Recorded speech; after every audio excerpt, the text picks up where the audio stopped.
नारायण। श्रीमद् देवी भागवत महापुराण का ये दूसरा अंक है और सही मायने में देखा जाए तो प्रथम स्कंद आज ही आरंभ हो रहा है। कल के अंक में हमने आपको बताया था कि पुराण कितने हैं और भागवत पुराण और देवी भागवत पुराण दोनों ही 18 पुराण में कैसे आते हैं और दोनों को एक मानकर ही 18 की गिनती होती है। देवी भागवत शाक्त भागवत है और पुराणों के पाठन में विभेद कैसे उत्पन्न हुआ उसकी उसका भी एक आपको छोटा सा सार वैज्ञानिक रूप से आपको बताने का प्रयास किया था। उसके बाद 3 कथा ली थी जो देवी भागवत के महात्म को दर्शाता है और उसको कैसे सुनना चाहिए, कैसे कहना चाहिए, ये आपको बताया था। आज हम प्रथम स्कंद ले रहे हैं। इस नवरात्रि हमारा प्रयास होगा कि हम 6 स्कंद यानी 12 स्कंद हैं कुल देवी भागवत में और इसलिए 6 स्कंद जो हैं हम समाप्त करें। इसमें 18,000 श्लोक हैं। 18,000 श्लोक है। कृष्ण द्वैपायन व्यास जी द्वारा ये विरचित है। 12 स्कंद है और 318 अध्याय है। कितने हैं? 318 अध्याय। तो आज आपका पहला अध्याय शुरू हो रहा है। कल उसकी भूमिका थी। आज जो प्रथम स्कंद का प्रथम अध्याय हम से आरंभ करेंगे और प्रथम स्कंद को हम 2 हिस्से में लेंगे। इस नवरात्रि हम 6 स्कंद लेंगे और अगले जो चैत्र नवरात्र आएगा उसमें हम 6 स्कंद लेंगे, तब 12 स्कंद होगा। जल्दबाजी करते जाएंगे तो पुराण के जो गूढ़ रहस्य है और उसकी जो संरचना में इतिहास है, भूगोल है, मनोविज्ञान है, वो सब गुम हो जाए। तो सबसे पहले तो देवी भागवत महापुराण 5वां पुराण है। 18 में 5वें नंबर पर है। यह शाक्त भागवत है और जो भागवत महापुराण है वो वैष्णव भागवत है। व्यास जी के जो शिष्य हैं लोमहर्षण और लोमहर्षण के जो पुत्र हैं उग्रश्रवा, उन दोनों के सुनाने में जो विभेद हुआ अलग अलग, एक ने पिता ने ब्रह्म को केंद्र में रखा लोमहर्षण जी ने और पुत्र ने माया उस शक्ति को केंद्र में रखा और जिसके कारण दोनों के जो हैं केंद्रीय विषय वस्तु बदल गए। इसके अलावा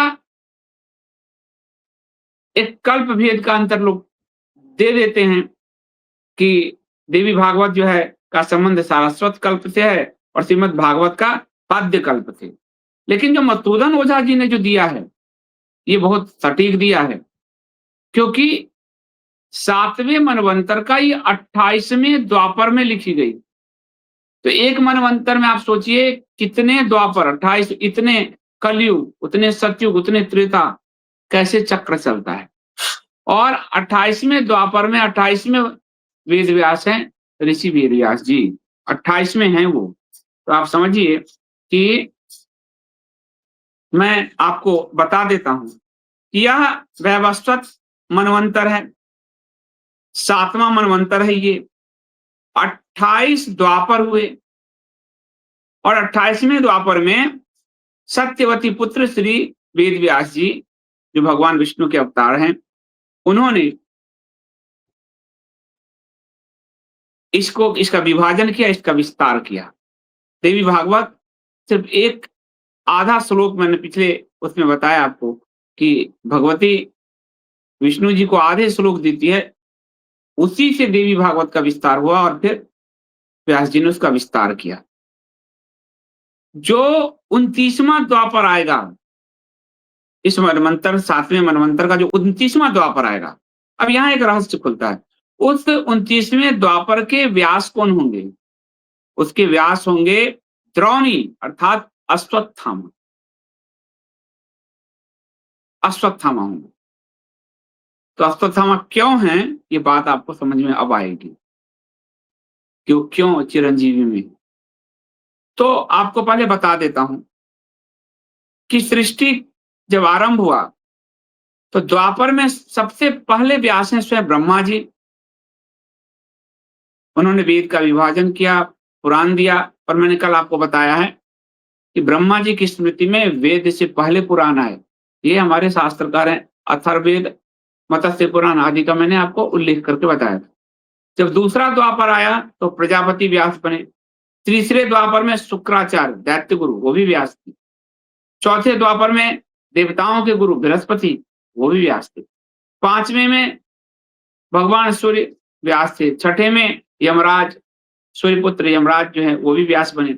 सातवें द्वापर में इंद्र व्यास बने। आठवें में वशिष्ठ मुनि व्यास बने। नौवें में सारस्वत व्यास बने। 10वें में त्रिधामा जी व्यास बने। 11वें में त्रिवश जी व्यास बने। 12वें में भारद्वाज मुनि जी व्यास बने। इन्हीं की वंश से हम आते हैं, मैं भारद्वाज गोत्र से आता हूँ। 13वें में अंतरिक्ष जी व्यास बने। 14वें द्वापर में धर्मराज स्वयं व्यास बने। 15वें द्वापर में त्रयारुणी जी व्यास बने। 16वें में धनंजय बने। 17वें में मेधातिथि बने। 18वें द्वापर में व्रति मुनि व्यास बने।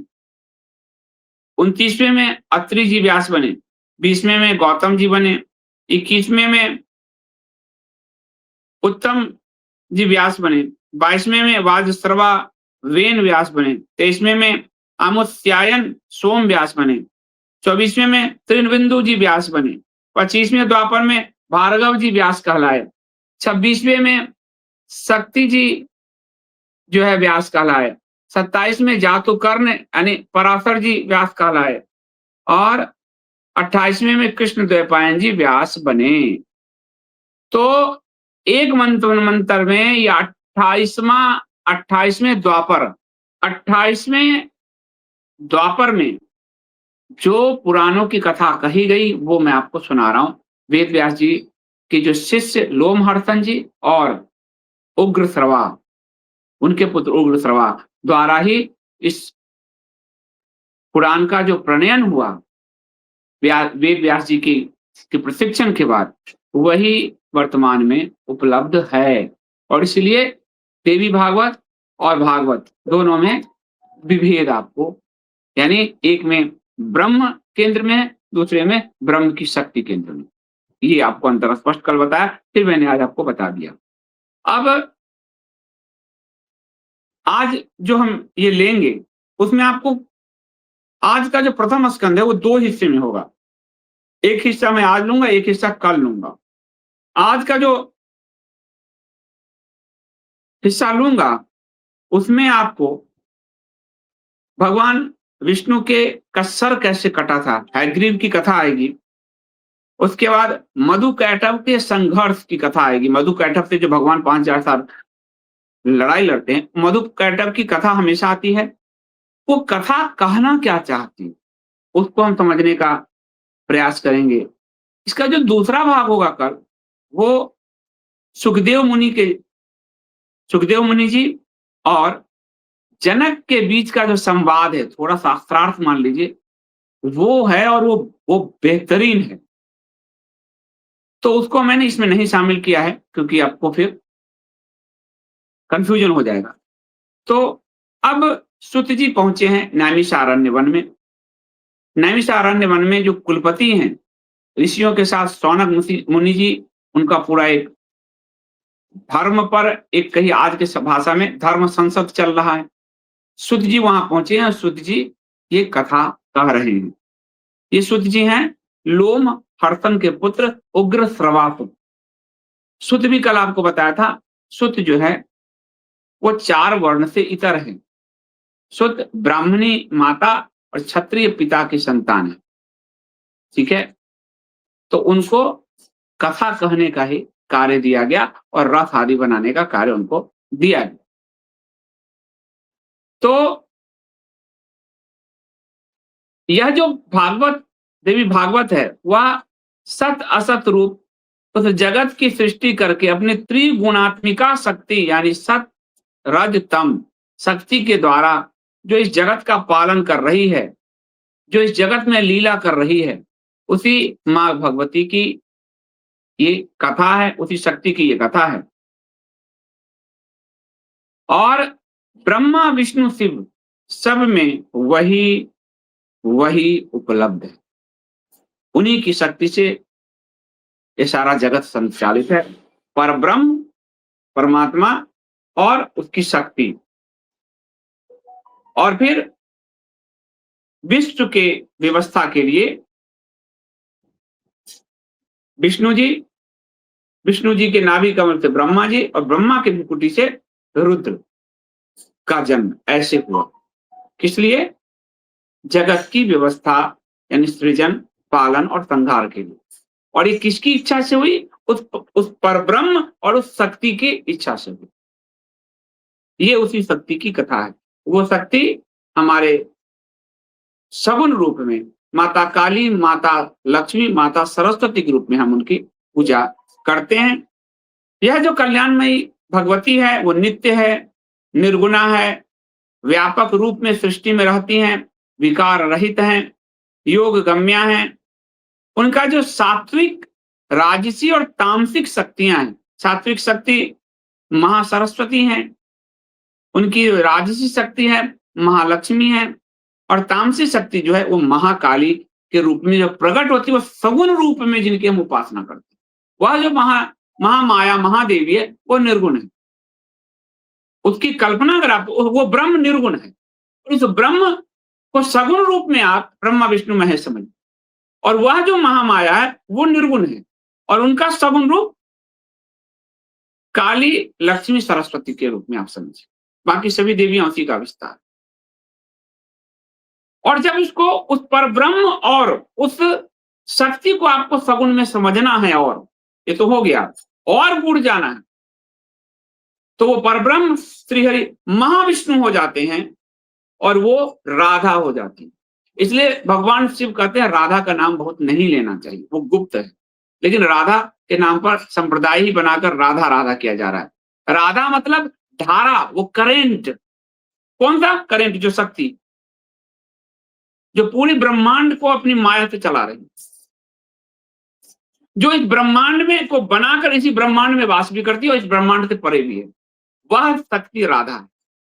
लेकिन और इसे लोग, क्योंकि लोग अध्यात्म नहीं समझते, तो उसका भागवत में क्यों नहीं आया?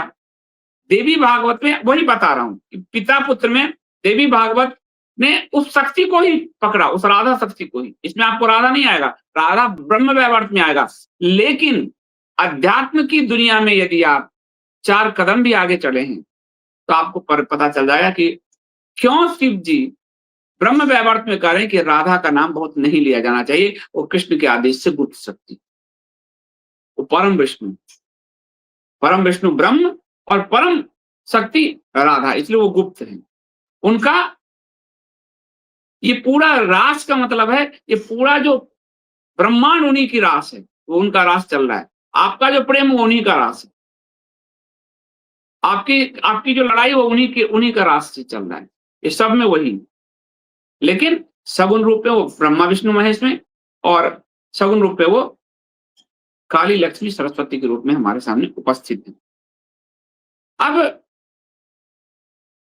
ये जो पुराण है, उन पुराणों को के आप 5 लक्षण, सर्ग, प्रतिसर्ग, वंश वर्णन, मनवंतर और वंशानुचरित, ये है, यह जो तीनों शक्तियों का सृष्टि के क्रम में जो तीनों शक्तियों की चर्चा होती है, ब्रह्मा विष्णु महेश और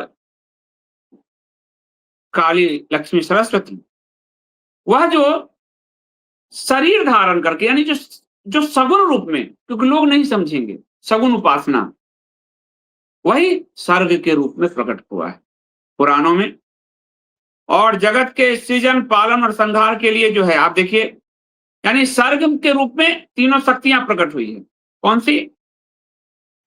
काली, लक्ष्मी और सरस्वती। ठीक है, महाकाली, महालक्ष्मी, जब हम दुर्गा स्तुति करते हैं तो महाकाली, महालक्ष्मी, महासरस्वती देवता नमः कहते हैं, तो वो सर्ग रूप में प्रकट हुई है। उसके बाद फिर जगत के सृजन, पालन, संहार के लिए ब्रह्मा, विष्णु, महेश हैं, वो प्रतिसर्ग हैं। सर्ग का प्रतिसर्ग है, यानी मूल शक्ति हो गई।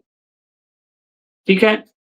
और उसके बाद फिर चंद्रवंशी, सूर्यवंशी राजवंशों का जो वर्णन आया है, हिरण्यकशिपु, दैत्य आदि का वर्णन, वह वंश कहा गया है।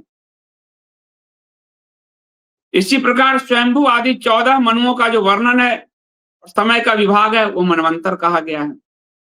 14 मनु और फिर जो समय का विभाजन है, वो मनवंतर कहा गया।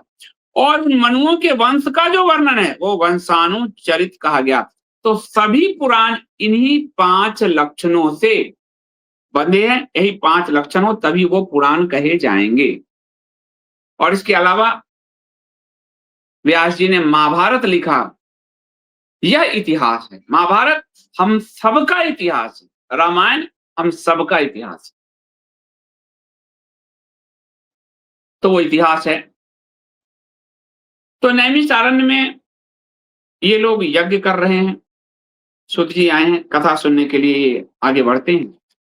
अब कथा में आपको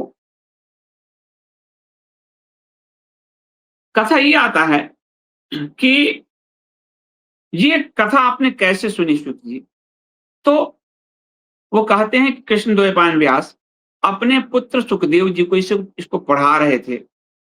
और जब वो सुखदेव जी को ये भागवत पढ़ा रहे थे, तो मैंने भी उनके चरण में बैठकर इस भागवत को सुना, पढ़ा। सुखदेव जी अयोनिज हैं, वह माता के गर्भ से उत्पन्न नहीं हुए। तो ऋषि चौंक गए कि माता के गर्भ से उत्पन्न नहीं हुए, फिर भी वो व्यास पुत्र कैसे कहलाते हैं और अरणी पुत्र कैसे कहलाते हैं? अरणी का मतलब होता है यज्ञ की लकड़ी। सम्मी का एक पेड़ होता है जो यज्ञ में उसका प्रयोग होता है। सम्मी की लकड़ी होती है, हमारे घर में है, पिताजी मुझे लाए हुए हैं गांव से। तो सम्मी की लकड़ी, तो अरणी पुत्र कहे जाते हैं। सुख नाम कैसे पड़ा? और जब वो अयोनिज है, जब वो माता के गर्भ से उत्पन्न ही नहीं हुए हैं, तो फिर वो व्यास जी के पुत्र कैसे कहे जाते हैं? तो ये बताइए। और सुखदेव जी को गर्भ योगी क्यों कहा जाता है? कि वो गर्भ से ही, जब गर्भ माता का धारण नहीं हुआ तो गर्भ से ही योगी क्यों कहे जाते हैं? ये हे सुत जी हमें आप बताइए। तो सुत जी कहानी कहते हैं। अब कहानी में, पुराणों में आपको एक चीज आएगा, पुराण चूंकि लंबे चल रहे हैं, तो पुराण में एक कथा आती है, उस कथा को यहाँ छोड़ दिया जाता है, यहाँ से एक दूसरी कथा आरंभ होती है, वहां उसको छोड़ दिया जाता है, वहां से एक तीसरी कथा आरंभ होती है। तो क्या होता है, पाठक उबता नहीं है, सोता नहीं है, उसकी जिज्ञासा रहती है कि इस कथा का अंत क्या हो। फिर इसकी जिज्ञासा होती है इस दूसरी कथा का अंत भी, तो उसका दिमाग 2 जगह से इन्वॉल्व रहता है। फिर तीसरी कथा का अंत क्या हुआ, तो उसका दिमाग सजग रहता है। कथा कहने की ये जो शैली है पुराणकारों की, लोमहर्षण जी का, उग्रश्रवा जी का, व्यास जी का, वह पाठक उबे नहीं, पाठक चेतना में रहे, पाठक सोए नहीं, यानी वो हमेशा चेतना में रहे कि ये कथा यहाँ छूटा, अब ये दूसरा शुरू हो गया। आज के लोगों को, अरे यार इसका अंत तो कर देते, ये अंत कर देते, ये जो आपके दिमाग में उलझन है, यही आपको सजग किए हुए कि आप अन्य कथा पढ़ते चले जा रहे हो, करते चले जा रहे हो।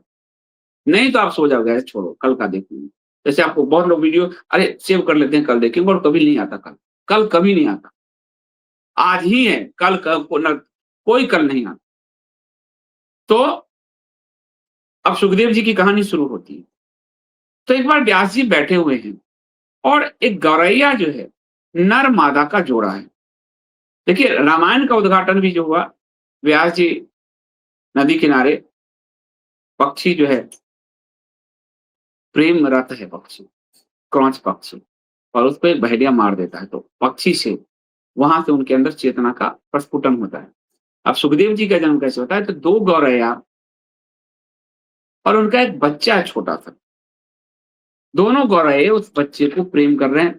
लाल सा मुंह है बच्चे का, छोटा सा, उसके अंडे से तत्काल निकला है वो बच्चा, सुंदर से पंख निकले हैं छोटे छोटे से, माता पिता उसके मुंह चूम रहे हैं। व्यास जी कह रहे हैं कि जिसके पास पुत्र नहीं है, उसको कोई सद्गति प्राप्त नहीं होती। उसे स्वर्ग की प्राप्ति नहीं होती। मनु आदि ने भी यही कहा है। वेद स्मृति आदि का सनातन वचन है कि पुत्रवान मनुष्य पापों से मुक्त होता है। मेरे तो विवाह नहीं हुए। तो उस पक्षी से उनको प्रेरणा होती है कि बिना पुत्र के तो मुझे मुक्ति मिलेगी नहीं, तो मेरे भी पुत्र हों। अब वो जब पुत्र हों तो कहते हैं इसके लिए मैं तप करूँगा। अब वो कन्फ्यूज़ होते हैं कि पुत्र प्राप्ति के लिए किसका तप करूँ, किसकी तपस्या करूँ? विष्णु की करूँ, ब्रह्मा की करूँ, महेश की करूँ, इंद्र की करूँ, वरुण किसकी करूँ? वो इस चिंतन में है कि नारद जी आ जाते हैं वीणा बजाते हुए।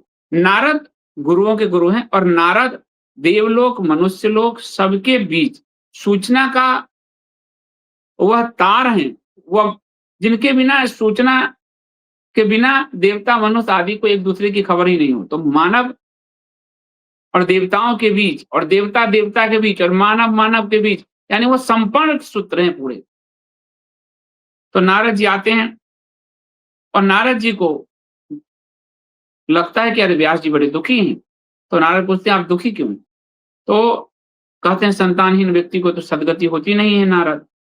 तो इसलिए मैं बार-बार सोचता हूँ कि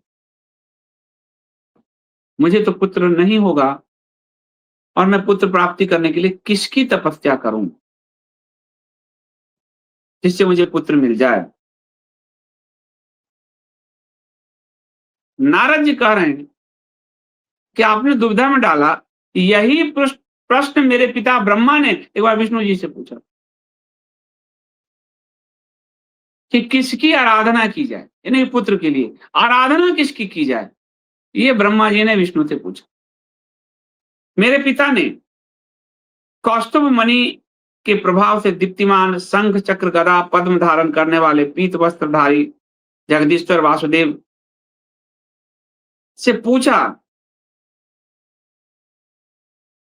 कि आप किसकी तपस्या करते रहते हो? आप स्वयं परब्रह्म परमात्मा हो, आपसे ऊपर कोई नहीं है।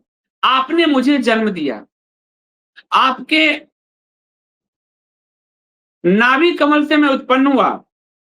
आप हमेशा किसके ध्यान में लीन रहते हो? जैसे आप पूछ रहे हैं कि आपको पुत्र के लिए किसकी तपस्या करनी चाहिए। पर ब्रह्मा जी ने पूछा विष्णु जी से कि आप किसकी तपस्या करते हो हर समय? आप ही तो सारा ब्रह्मांड तो आप ही हो हे विष्णु। आप किसकी तपस्या करते हो? आप पूरे दिन जो आप योग निद्रा में रहते हो, मुस्कुराते रहते हो, आप किसकी तपस्या करते हो? आप मुझे बताइए। किसकी ध्यान आप करते रहते हो? आप कौन मतलब आपसे तो ब्रह्मांड है, आप किसके ध्यान में लीन रहते हो? तो आपसे श्रेष्ठ कौन देवता है मुझे बताइए? मैं तो आपकी इच्छा से रचना कार्य में लगा हूँ पृथ्वी के, पर आप किस ये तो बड़ी आश्चर्य की बात है। भगवान विष्णु कह रहे हैं कि देव हो, दानव हो, मानव हो सब यही जानते हैं कि आप जगत की रचना करते हैं। मैं जगत का पालन करता हूँ और शिव जगत का संहार करते हैं। परंतु लोग ये नहीं जानते कि रचना की शक्ति, पालन की शक्ति, संहार की शक्ति इन सब में शक्ति कॉमन।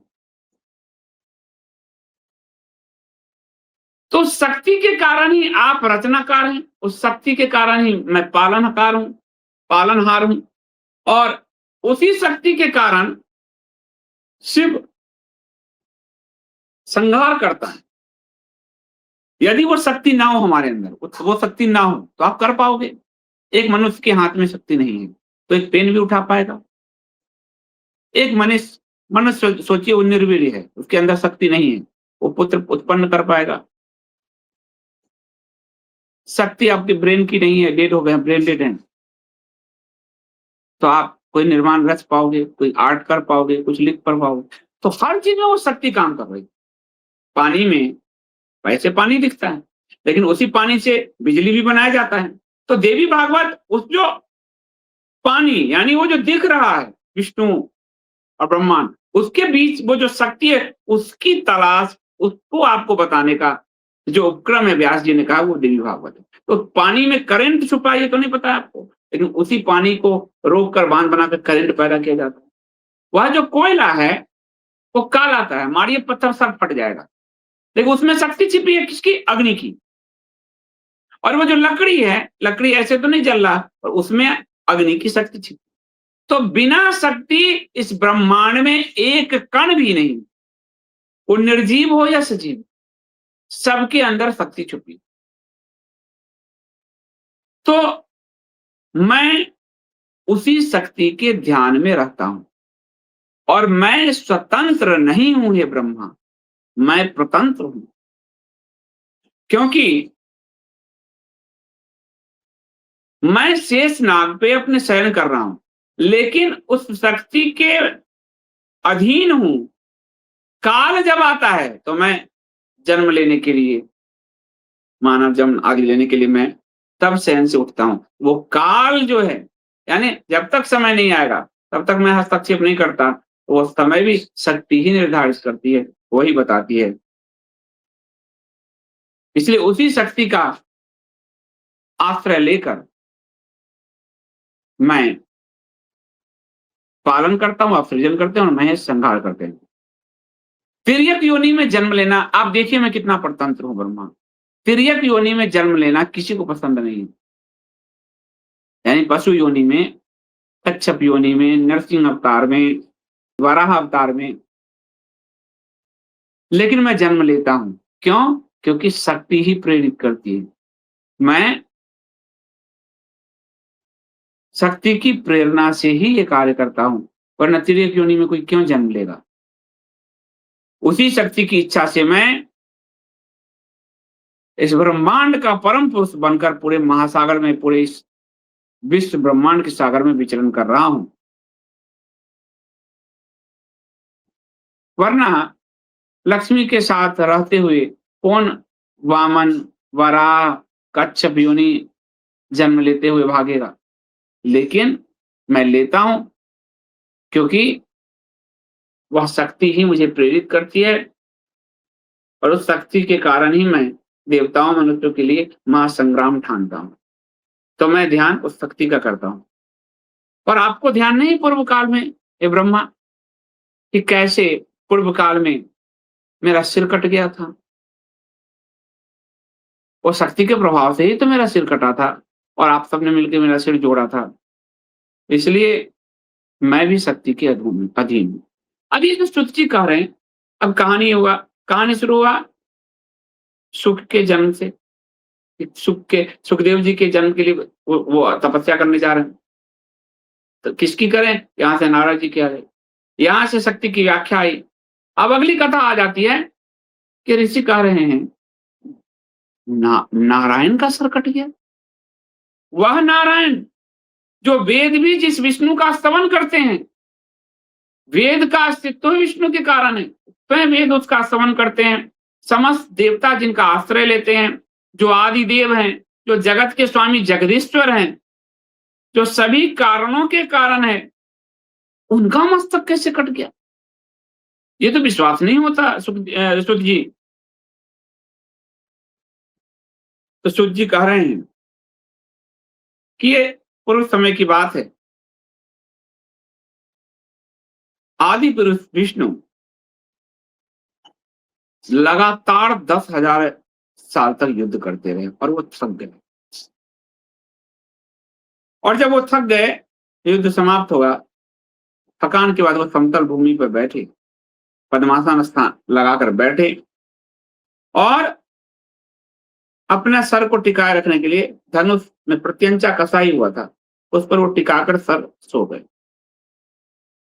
अपने ऐसे नहीं होता जिसे ऐसे लाठी पे, तो अपने गर्दन को टिकाकर ऐसे वो धनुष पर सो गए, और उनको गहरी नींद आ गई दैव योग से। विष्णु का एक नाम पुराण पुरुष है, यज्ञ पुरुष है। यज्ञ में अग्नि जो ले जाती है, वो विष्णु उसको जो ग्रहण करते हैं, उसी से सभी देवताओं का पेट भरता है। तो यज्ञ पुरुष विष्णु है। तो अब एक दिन महेश्वर, ब्रह्मा, इंद्र सबकी इच्छा हुई यज्ञ करने की। अब बिना यज्ञ पुरुष के तो यज्ञ होगा नहीं। तो वो लोग गए बैकुंठ, बैकुंठ देखा खाली।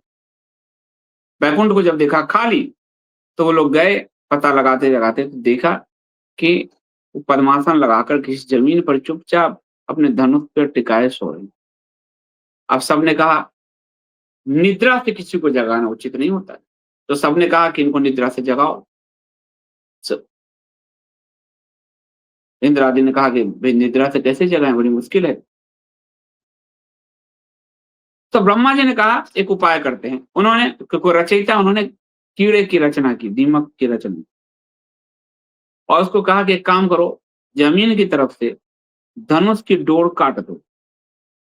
धनुष की डोर कट जाएगी तो धनुष से झुकेगा और झुकेगा तो विष्णु जी की नींद टूट जाएगी। हमें नींद उनकी नींद को तोड़ने का पाप भी नहीं लगेगा और उनकी नींद भी टूट जाएगी तो फिर यज्ञ आदि हो पाएगा। उसने कहा कि मैं क्यों करूँगा? कीड़े ने कहा, मेरा क्या स्वार्थ? बिना स्वार्थ के तो समस्त लोक में कोई भी कार्य पाप कार्य में प्रवृत्त नहीं होता।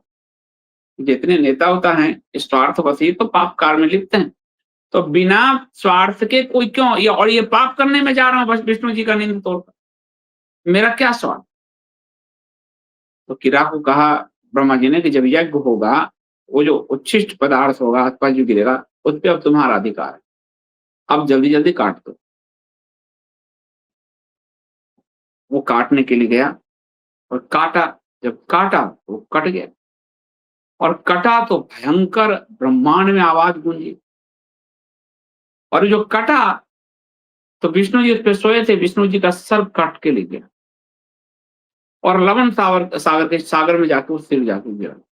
पूरे ब्रह्मांड में कोलाहल अंधकार हो गया। वो जो उनके सारंग धनुष है, भगवान विष्णु के धनुष का नाम है सारंग धनुष। विष्णु सहस्त्रनाम में मैंने आपको उनके सभी अस्त्र शस्त्रों के नाम बताए। तो ब्रह्मांड में भयंकर विस्फोट हुआ और अंधेरा छा गया। अब जब अंधेरा छा गया, सब घबरा गए क्या हुआ? लेकिन कुछ देर बाद जब प्रकाश आया, अंधेरा बादल छटे, आवाज शांत हुई ब्रह्मांड में। सबने देखा कि वह जो सनातन पुरुष हैं विष्णु बिना सर के, उनका सर कहाँ गया? शिव जी रोने लगे, सारे देवता ब्रह्मा आदि रोने लगे। देवताओं के गुरु बृहस्पति जी उनको सांत्वना देने लगे कि रोने से कुछ नहीं होगा, हमें अब विवेक का उपयोग करना होगा। कोई तो देव योग होगा जिसके कारण इनका सर कट गया, तो इसका हम समाधान ढूंढते हैं। तो वो सब समाधान ढूंढने में लग गए और उन्होंने कहा बृहस्पति जी ने, काल द्वारा ही शुभाशुभ कर्मों का फल निर्धारित होता है और उसे भोगना ही पड़ता है, चाहे वो ब्रह्मा और विष्णु होती हो। भगवान शिव को भी भोगना पड़ा। उनकी पत्नी का देहांत हो गया था तो उनको ही भोगना पड़ा। तो ब्रह्मा जी बोले कि प्रत्येक कालक्रम के अनुसार सुख दुख भोगता ही है, कोई भी इससे नहीं बचा है। जैसे पूर्व काल में काल की प्रेरणा, ये काल की प्रेरणा से शंकर जी ने मेरा एक मस्तक काट दिया था। 5 सर था, ये कथा मैं आपको बताया हुआ हूँ कि जब उन्होंने पुत्री की रचना की तो वो सर घूम के उनको देखने लगा, तो शंकर जी ने कहा ये उचित नहीं है और फिर काट दिया। तो काल की प्रेरणा से ही मेरा एक मस्तक कटा था। उसी प्रकार साप के कारण शिव जी का लिंग कटकर गिर गया था। आपको ध्यान है कि मुझ पर बड़ा हमला होता था। एकम से पूर्व ये भाजपा वाले, फिर उसके बाद जो एकम भाजपा के लोग घुसे थे, वो सब ये संदीप देव ने अश्लीलता किया, ये किया, वो किया। शिव जी के बारे में ये लिखा, रोज इसमें गाली-गलौज। मैं क्यों लिखूँगा? ये तो शास्त्र में लिंग पुराण, शिव पुराण लिखा हो। तो क्या है? तथैव लिंग पातश्च, लिंग का पतन हुआ, महादेवश्च शापतः, महादेव के लिंग का पतन हुआ, किससे? शाप के कारण। तथैव वाद्य हरे मूर्धा पतितो लब नामभसी, इसी उसी तरह हरेर मूर्धा यानी विष्णु का जो सर है कटकर लवण सागर में गिर गया। और शिव जी की जो वो कथा थी वो मैंने एक अमर उजाला का, बहुत पहले जब मैं पत्रकार था, तो उसका साभार लेख मैंने अपने एक वेबसाइट आदिवासी था, उस पर डाला था। उसके लिए आज मेरे खिलाफ एफआईआर, मेरे खिलाफ अभियान चलाया गया पूरा-पूरा। अब ये तो शास्त्र में ही लिखा है।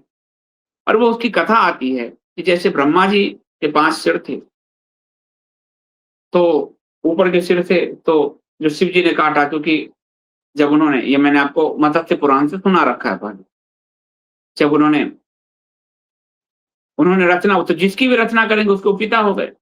और जब वो देखने लगे हर तरफ मुड़कर पहली बार स्त्री रूप में, तो शिव जी ने उनका सर काटा था। उसका पूरा आध्यात्मिक पक्ष मैंने इस वाले वीडियो में, जो पूर्व का वीडियो, उसमें समझा रखा है। यानी माया के वशीभूत कोई भी हो सकता है। माया, शक्ति, वो माया जो है उसके वशीभूत कोई भी हो सकता है। और दूसरा था कि समाज को शिव जी ने एक वो ज्ञान दिया, ईश्वर ब्रह्मा ही क्यों ना हो, यदि उनका आचरण अगर अपनी अपनी पुत्री को देख रहे हैं, तो फिर ये उनका आचरण अनुकरणीय नहीं है, और इसलिए एक सिर को काट दिया। तो काल की प्रेरणा से शिव जी स्वयं, जब सती का देहांत हो गया, बहुत, तो देवदार के वन में वो तपस्या करने लगे और दिगंबर रूप में रहने लगे। दिगंबर रूप में जब रहने लगे, ऋषियों की पत्नी ने उनको देखा, और इसके कारण उन ऋषियों ने शिव के लिंग को कट जाने का श्राप दे दिया, जिसके कारण पूरे ब्रह्मांड में कोलाहल भयंकर हो गया। कहते हैं वो जगह जागेश्वर महादेव, मैं गया भी था अपने परिवार के साथ, वहां ये घटना हुई थी, उत्तराखंड में है। और वहां से प्रथम शिवलिंग की पूजा की आरंभ हुई। तो कालक्रम से शिवलिंग की पूजा के आरंभ के कारण उसी तरह विष्णु जी का सिर कट गया। तो आपने देखा मेरे खिलाफ जो अभियान चलाते हैं, कितना प्रोपेगेंडा करते हैं लोग, कितना प्रोपेगेंडा करते हैं, आप सोच सकते हैं। जो मैं शास्त्र से, आप तो क्या कहा, तथैव लिंग पातश्च। तो जैसे शिव जी का, जैसे मेरा सर कटा, जैसे शिव जी का जो है लिंग सांप के कान कटकर गिर गया, वैसे ही विष्णु का सर भी कट गया है, दैव योग से ही। दैव योग के आगे किसी की नहीं चलती, देवता की भी नहीं चलती। साफ साफ जो है। और वैसे ही इंद्र को कई बार छुप कर रहना पड़ा मानसरोवर के कमल में, तो ये दैव योग से ही हुआ। तो संसार में जब इन महाभाग देवताओं को भी दुख भोगना पड़ता है, विवश होना पड़ता है, तो दुख भोगने से कौन वंचित रह सकता है। जब ब्रह्मा विष्णु नहीं, महेश नहीं बचे, तो हम मनुष्य जो घबराते हैं भगवान, ये दुख से जब वो नहीं बच पाए, तो हम और आप कहां बचोगे। यह हमारे प्रारब्ध का पुंज है। इसका प्रारब्ध आदि पर हम आगे आएंगे।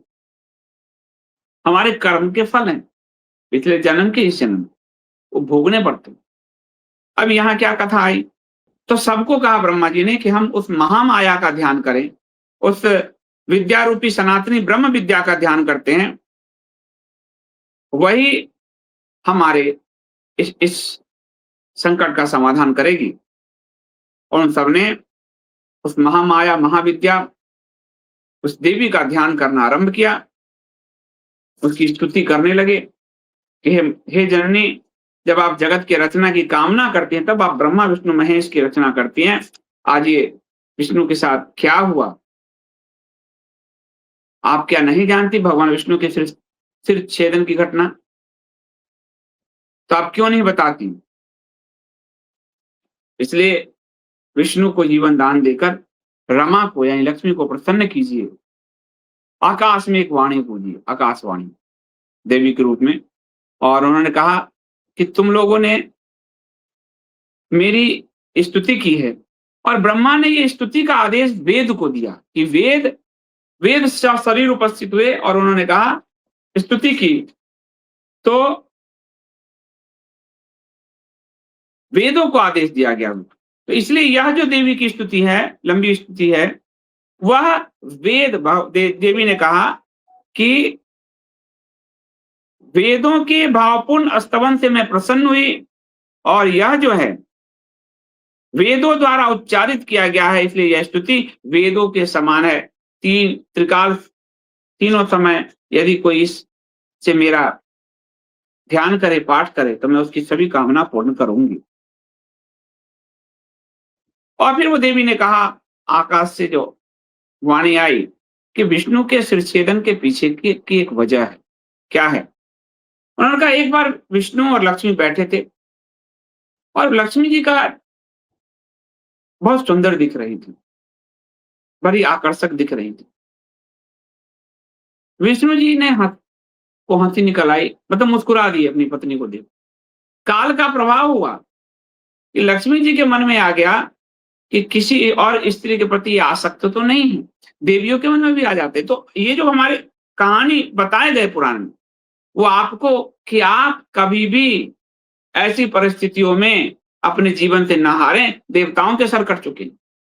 तो लक्ष्मी जी के मन में ये आ गया कि कोई और स्त्री तो इनके मन में नहीं आ गई कुछ क्षण के लिए, जो ये हंस रहे हैं। और धीरे से उनके मुंह से निकल गया, काल बैठ गई जिह्वा पर कि जिस मुख से ये हंस रहे हैं, वो मुख ये सर ही इनका कट गया। पत्नियां कह देती हैं कभी कभी। तो ऐसा हुआ। अब देवी ने कहा कि मैं वासुदेव जो विष्णु हैं, उनका सर मैं जोड़ देती हूँ। इसके लिए विश्वकर्मा को आदेश दीजिए कि यहाँ जो घोड़ा है, एक घोड़ा को काट कर, उसका सर काट कर, और ये विश्वकर्मा विष्णु के धड़ पर लगा दें। विश्वकर्मा जी ने किया। और देवी ने कहा कि प्राचीन काल में महाबाहु एक प्रसिद्ध हयग्रीव नामक दानव था। सरस्वती नदी के किनारे वो तपस्या कर रहा था। 1000 वर्षों तक कठोर तप करता रहा। मेरा ध्यान किया, मैंने कहा वरदान मांगो, प्रसन्न हुआ। उसने कहा मैं कभी मरूं नहीं। मैंने कहा जिसने जन्म लिया वो तो उसकी मृत्यु निश्चित है। तो उसने कहा कि हे जगदम्बे, मेरी मृत्यु हयग्रीव से ही हो, मेरे समान ही कोई हो। उसको लगा हयग्रीव तो कोई और जन्म ले नहीं सकता। तो मैंने कहा तथास्तु। और वह दुष्ट दानव वेदों का हरण कर लिया, वेदों को पीड़ित करने लगा, वेदों का हरण कर लिया, वेदों को पीड़ित करने लगा। इसका मतलब ये है कि वह वेद विरुद्ध आचरण करने लगा और वह वेद विरुद्ध आचरण का प्रचार करने लगा, वेद विरुद्ध आचरण की स्थापना करने लगा। जैसे हमारे यहाँ सिद्धार्थ गौतम बुद्ध को भी नास्तिक कहा गया, क्योंकि उनका वेद विरुद्ध आचरण, वेद विरुद्ध आचरण कोई कर रहा है तो वेद को प्रताड़ित करने लगा। तो अब वेदों की पुनः स्थापना के लिए उसका अंत जरूरी है, इसलिए विष्णु का मस्तक कटना भी आवश्यक था। तभी तो है यानी घोड़ा, घोड़े का पर्यायवाची नाम न लेंगे तो आपको उसमें से एक पर्यायवाची है।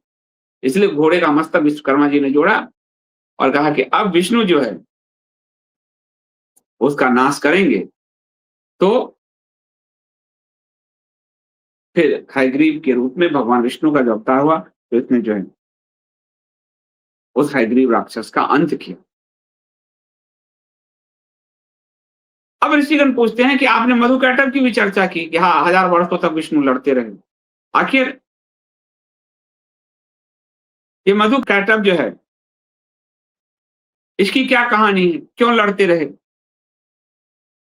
तो सुध जी बताते हैं कि महाप्रलय जब आ गया पूरी तरह से, तो विष्णु के कान से, के मल से 2 राक्षसों की उत्पत्ति हुई, मधुकैटभ की। और वो मधुकैटभ बड़ा बलवान, पूरा जल ही जल था, कहीं एक पृथ्वी कहीं नहीं दिखती थी। और विष्णु के नाभि कमल से ब्रह्मा उत्पन्न हुए। ब्रह्मा तपस्या में थे और ब्रह्मा जी को देखकर मधुकैटभ जो है उन पर टूट पड़ा। अब ब्रह्मा जी तो युद्ध नहीं कर सकते, तो ब्रह्मा जी गए विष्णु को उठाने। विष्णु उठ ही नहीं रहे हैं। योग माया ने, उस शक्ति ने उनको जकड़ लिया। तो है ना, विष्णु विष्णु मायेति शब्दिता नमस्तस्यै नमस्तस्यै नमस्तस्यै नमो नमः, आता है ना 5वें अध्याय में दुर्गा सप्तमी में। विष्णु का वो योग माया, उस योग निद्रा ने उनको जकड़ लिया। यानी विष्णु अधीन है किसी के, उस योग माया के, उस पराशक्ति के। अब ब्रह्मा जी उठा रहे हैं, वो उठ ही नहीं रहे। आप नहीं बचाओगे तो कौन बचाएगा? वो उठ ही नहीं रहे। ब्रह्मा जी ने कहा विष्णु भी किसी के अधीन है, वो इस योग निद्रा के अधीन है, इसलिए उन्होंने योग माया की आराधना शुरू कि हे योग माया, पराशक्ति, यानी सबसे बड़ी शक्ति, आपको नमस्कार है, इनको जगाइए। योग माया फिर विष्णु के शरीर से निकली, तब विष्णु फिर जगे। जगे तो देखा ब्रह्मा जी को कि आप तपस्या छोड़ के यहाँ कैसे आ गए? अभी तो आपको निर्माण करना है। बोले आ गया ये, दो देखिए मधुकैटभ आपके कान के मल से उत्पन्न हुआ है, मैल से, और मुझे मारने आया। तो विष्णु जी कह रहे हैं कि अब आप चिंता मत करिए, मैं लड़ता हूं। उन दोनों को ललकारा। दोनों भाई मधुकैटभ ने,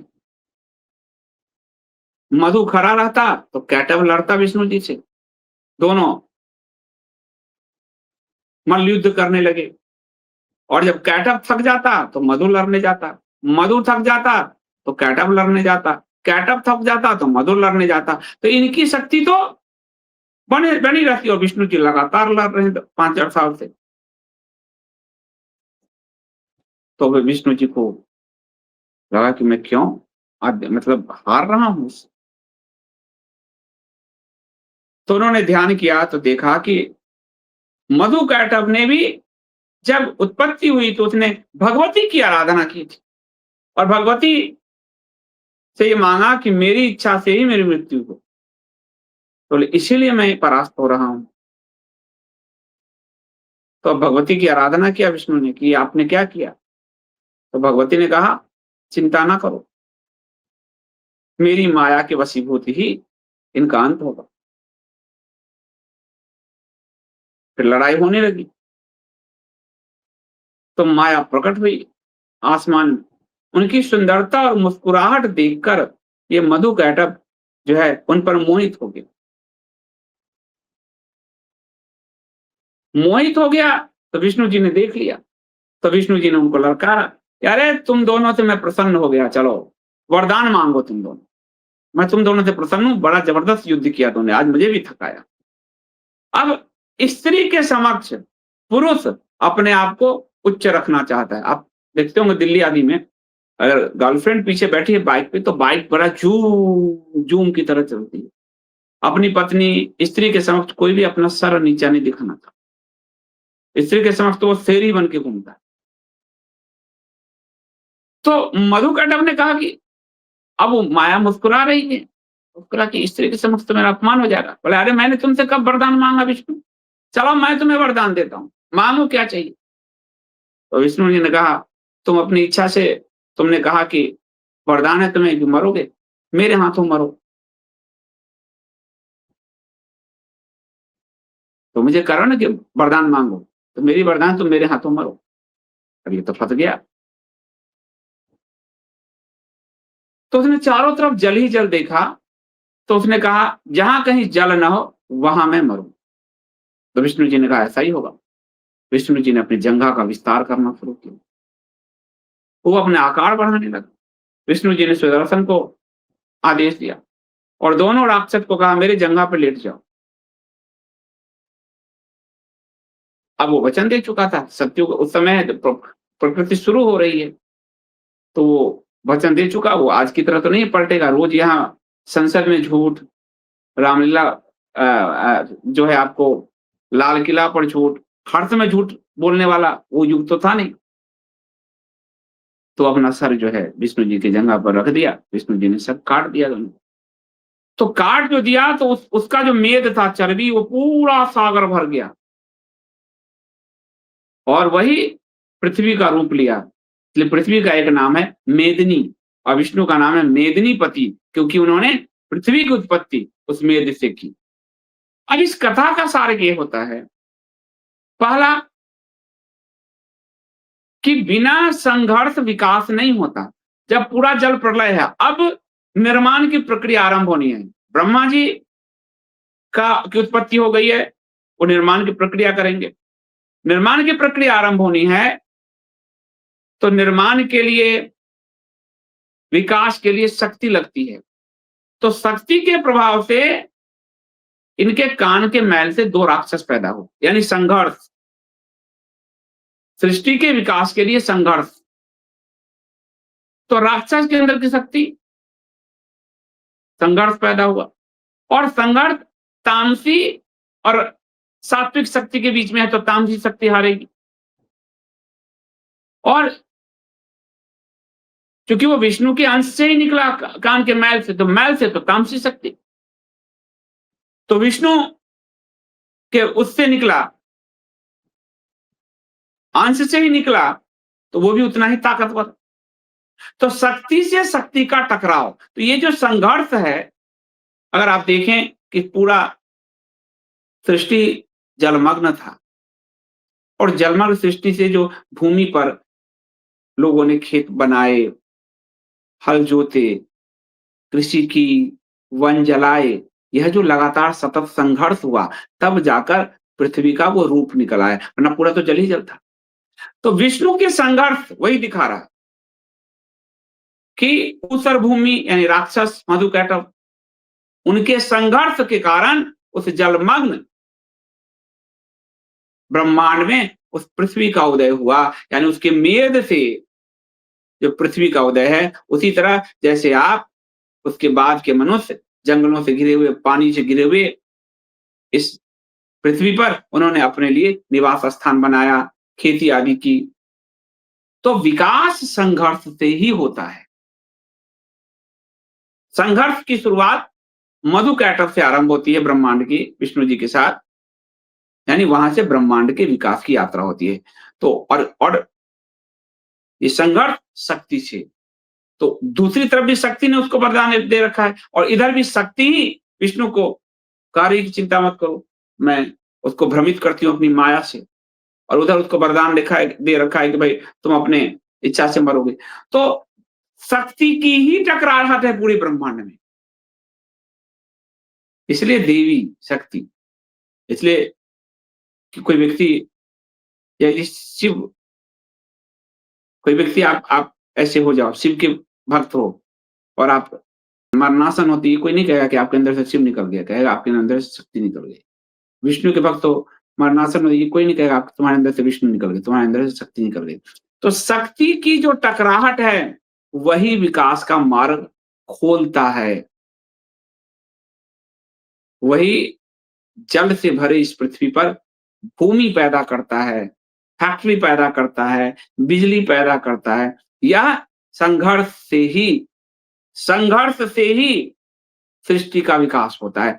मधुकैटभ और विष्णु जी की लड़ाई, ब्रह्मांड के विकास का जो प्रथम चरण है, वो संघर्ष से उठता है, वो संघर्ष की कहानी है। और उसी से फिर पृथ्वी का, उसी से मेदिनीपति कहा गया विष्णु को। पृथ्वी यानी उस जलमग्न क्षेत्र से पृथ्वी निकली, जहां लोग बसने शुरू हुए। और इसीलिए मृत्तिका को, जो मिट्टी है, उसको अभक्ष्य कहा गया, कि उसको खाना नहीं चाहिए, क्योंकि उसमें कहा जाता है कि मधुकैटभ की चर्बी है। तो आपको ये कहा गया, लेकिन मिट्टी अगर आप खाओगे, यानी उस पर उपजाए अनाज को खा सकते, मिट्टी नहीं खाओगे तो आपके पेट में कीड़े हो जाएंगे। बच्चा जब मिट्टी खाता है तो मां डपट देती है, आप देखते होगे, कीड़े आदि हो जाएंगे। तो आप फिर, तो यह शक्ति ही है जो संपूर्ण ब्रह्मांड की रचना करती है, पालन करती है, इच्छानुसार इस चराचर जगत का संहार करती है। जैसे गंगा अनेक धाराओं में विद्यमान रहकर प्रवाहित होती है, उसी प्रकार महर्षियों द्वारा भगवान विष्णु सभी देवताओं में विष्णु ही हैं, और वह विष्णु भी उसी शक्ति से चालित है। बिना शक्ति के वो विष्णु नहीं चल सकते, नहीं संचालित हो सकते। ब्रह्मा विष्णु महेश तीनों देवता एक ही मूर्ति के 3 रूप हैं, जो रज सत्व और तम गुण से युक्त हैं, लेकिन यह भी शक्ति द्वारा ही चालित हैं। कोई सूर्य की उपासना कर रहा है, कोई ब्रह्मा विष्णु महेश की उपासना कर रहा है, किसी भी देवता की उपासना कर रहा है, वो सब उपासना विष्णु तक जाती है। इसलिए विष्णु उस परम शक्ति के परम नजदीक हैं, क्योंकि फिर वही देवता मनुष्य सबके के लिए पालन के लिए उन पर सबसे ज्यादा दायित्व है। इसलिए उन्होंने कहा कि मैं भी उस शक्ति के अधीन हूँ, इसलिए मुझे त्रियक योनि में भी मनुष्यों को देवताओं की रक्षा के लिए कभी कच्छप बनना पड़ता है, कभी वराह बनना पड़ता है, कभी नरसिंह बनना पड़ता है, क्योंकि और वही विष्णु में वही शक्ति का प्रस्फुटन होता है। तो शक्ति सर्वोपरि है, वह जो आद्या देवी है, अगर शिव की कुंडलिनी का जागरण ना हो तो शिव सब बन जाएंगे। तो वो कुंडलिनी में, शिव के कुंडलिनी में वही शक्ति दौड़ रही है, विष्णु के उस परब्रह्म विष्णु के सारे कर्म में वही शक्ति दौड़ रही है, और ब्रह्मा से लेकर एक तिनका तक, एक पत्थर तक में वही शक्ति काम करती है। ब्रह्मांड की रचना, पालन और संहार वही शक्ति करती है। मनीषी पुरुषों ने शक्ति को सगुण भी बताया और निर्गुणा भी। सगुणा शक्ति की उपासना आसक्त जनों को, जो भी आसक्त हैं, यानी जो भी सकाम भाव से आप पूजा करना चाहते हैं, तो काली, माता काली, सरस्वती, लक्ष्मी के रूप में आप उनकी उपासना करें। और जो निर्गुण शक्ति की उपासना करना चाहते हैं, वो अपनी कुंडलिनी जागरण के द्वारा, दोनों रूप में शक्ति की उपासना, हर रूप में शक्ति ही जो है महत्वपूर्ण है। इसलिए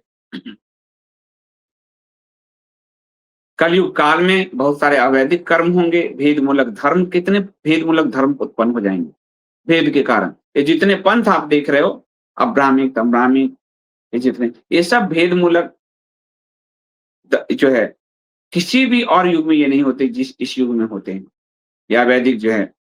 इसलिए इन सबको, यदि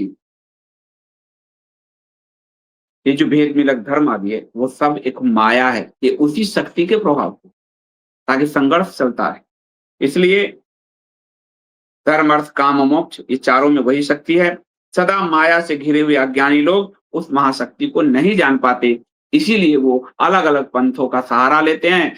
कोई अब्राह्मिक बन जाता है, कोई सकमग बन जाता है, कोई पंचमक्कार बन जाता है। ये जो अलग अलग पंथ आप देखते हो कि अज्ञानियों ने द्वारा ही ये नए नए पंथ चलाए गए, और ये कलयुग में भी ही होते हैं, और किसी युग में नहीं होते। काल से प्रेरित होकर अपनी उदर की पूर्ति के लिए, और काल से प्रेरित होकर लोग अखंड पाखंड करते हैं, जिसके कारण बहुत सारे भेदमूलक धर्म पंथ उत्पन्न हो जाते हैं। ये पाखंड, ये जो जितने पंथ आती है, वो पाखंड की परिणति है, उत्पत्ति है। और लोग पेट भरने के लिए संपत्ति लूट लूं, स्त्री लूट लूं, धन लूट लूं, या इस कारण भी लोग पंथों का निर्माण करते हैं, सत्ता में पहुंच जाऊं, ये शास्त्र कह रहा है। इसलिए अलग अलग पंथ, व्यक्तिवादिता, संगठन सब खड़े हो जाते हैं। इसलिए विष्णु जी कहते हैं कि मैं उसी परमात्मिका देवी का नित्य ध्यान करता हूं, सनातन वही हैं, उनका ध्यान करता हूं। और इसलिए सूत जी कहते हैं कि यह गुप्त रहस्य मैंने कृष्ण द्वैपायन व्यास जी से सुना, उन्होंने नारद जी से सुना, नारद जी ने अपने पिता ब्रह्मा से सुना, और ब्रह्मा ने विष्णु से सुना। तो कहानी जुड़ गई आपको। ये जो पुराण के एक छोड़ दो छोड़, सुखदेव जी के जन्म के आगे की विस्तार की कहानी अगले एपिसोड में होगा। इसलिए शक्ति की जो उपासना करता है, वह कभी भी किसी भी तरीके से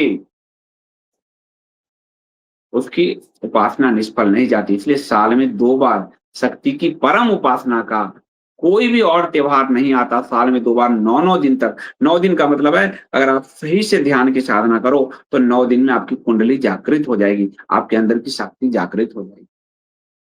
और 9 दिन आप शुद्ध मन से नवरात्रि में शक्ति की उपासना करो, तो पूरे साल आप कार्य कर सको। आपके अंदर इतनी ऊर्जा, यानी उस शक्ति का संचय हो जाएगा। या जो हमने ऊर्जा कहा, क्या कहा साइंस ने, ऊर्जा कभी नष्ट नहीं होती। यदि आप देखिए आप कि बहुत गर्म जल है एक गिलास में और नीचे आप पतीला रख दें ठंडे पानी वाला और उस गिलास को उसमें रख दें, तो आपका जो गिलास का पानी है, वो ठंडा हो जाएगा और उसकी गर्मी चली जाएगी पतीले के पानी में। ऊर्जा हमेशा ट्रांसफरेबल होती है, वो नष्ट नहीं होती। क्योंकि हर कण में वो ऊर्जा है, हर कण में वो शक्ति है, इसलिए शक्ति सर्वोपरि है, देवी सर्वोपरि है। उसका जो सगुण रूप है, वह रूप हमारे लिए माता काली, माता लक्ष्मी, माता सरस्वती के रूप में है और उस ब्रह्म का जो सगुण रूप है, हमारे लिए ब्रह्मा, विष्णु, महेश के रूप में है। वह ब्रह्म भी निराकार है, वो शक्ति भी निराकार है, लेकिन देवताओं को, मनुष्यों को कैसे समझ आए, इसलिए उन्होंने अपने सगुण रूप को प्रकट किया। ये जो है आपको आज का ये कथा हुई आपको शक्ति का।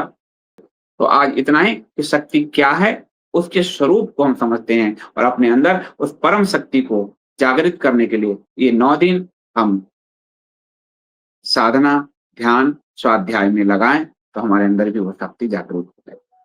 यह जो देवी भागवत पुराण की कथा है, यह कथा आप सबके आग्रह पर हुआ है और इस कथा से जो भी आप प्रायोजित करेंगे, पैसे आएँगे, वो 16 नवंबर को जो कुरुक्षेत्र धर्मोत्सव 2025 होने जा रहा है, उसमें वह धन लगेगा। इसलिए इसको ज़रूर प्रायोजित करें, इसको डोनेट करें। आपको कुरुक्षेत्र गुरुकुलम फाउंडेशन केजीएफ का आपको इस पर हमने क्यूआर कोड लगा रखा है, ज़रूर दान करें क्योंकि सनातन धर्मियों के लिए उनको सम्मान देने के लिए अभी तक विश्व में एक भी संस्था नहीं है। पहली संस्था आई है जो अमेरिका से लेकर भारत तक के सनातन धर्मी वहाँ प्लेटफ़ॉर्म पे आ रहे हैं और उनको हम सम्मानित कराने जा रहे हैं। सनातन धर्म के सबसे बड़े सम्राट शंकराचार्य जी के द्वारा, साथ ही तीर्थों के संरक्षण के लिए हम उस पर वहाँ उसमें विमर्श करने जा रहे हैं। भगवान श्री कृष्ण से लेकर और चाणक्य तक के नाम पर पुरस्कार है। देवताओं कृष्ण, राम, शिव, पंच देवताओं के नाम पर पुरस्कार कहीं नहीं है। यदि हम अपने देवताओं के नाम पर सम्मान की घोषणा करते हैं, तो हमको हमारी अगली पीढ़ी प्रेरित होती है वैसा ही काम करने के लिए और केजीएफ इसी के लिए काम कर रहा है। तो आप सब ज़रूर इसमें डोनेट कीजिए। आपके डिस्क्रिप्शन में लिंक है, आप उसमें जाकर अपने आप को नॉमिनेट भी कर सकते हैं पुरस्कार के लिए। किसी जानने वाले को भी नॉमिनेट कर सकते हैं और अपने आने के लिए सीट भी उस पे बुक रिज़र्व करा सकते हैं, 250 सीट ही है और डोनेट भी करिए और लोगों से प्रायोजित भी कराइए। आपके जो पोस्टर, बैनर, वीडियोज़ होगा सब पर प्रायोजक के फ़ोटोग्राफ्स होंगे, आपके प्रोडक्ट का फ़ोटोग्राफ होगा। साथ नहीं आएँगे तो सनातन धर्म के लिए कोई भी बड़े आयोजन, बड़ा काम उन सबको एक साथ लाने का जो कार्य है वो नहीं कर पाएगा। तो आइए हम साथ हैं। कल आपको प्रथम स्कंद से ही बुद्ध के जन्म की कथा और सुखदेव जी के जन्म की कथा के साथ-साथ सुखदेव और जनक के बीच का जो संवाद है, जो वेद को समझने में आपकी मदद करेगा, उस पर हम अगले अंक में जो है पुराण से वो सब कुछ को लेंगे। अभी के लिए इतना ही। आप सबकी रात्रि शुभ हो। आपको ये देवी भागवत पुराण की कथा कैसी लग रही है, कमेंट में ज़रूर लिखिएगा। आप यदि कमेंट करेंगे, तो हमें हमारी टीम को भी उत्साह मिलेगा, इसको आगे करना है। नहीं करेंगे, तो लगेगा कि किसी को कोई इंटरेस्ट ही नहीं है, तो फिर इतनी एनर्जी क्यों खराब की जाए। तो आपका बहुत-बहुत धन्यवाद। मिलते हैं अगले एपिसोड में, तब तक के लिए मुझे आज्ञा दीजिए। आप सबको बहुत-बहुत धन्यवाद। आप सबके अंदर बैठे उस परम शक्ति देवी को नमस्कार करते हुए, जय श्री राम।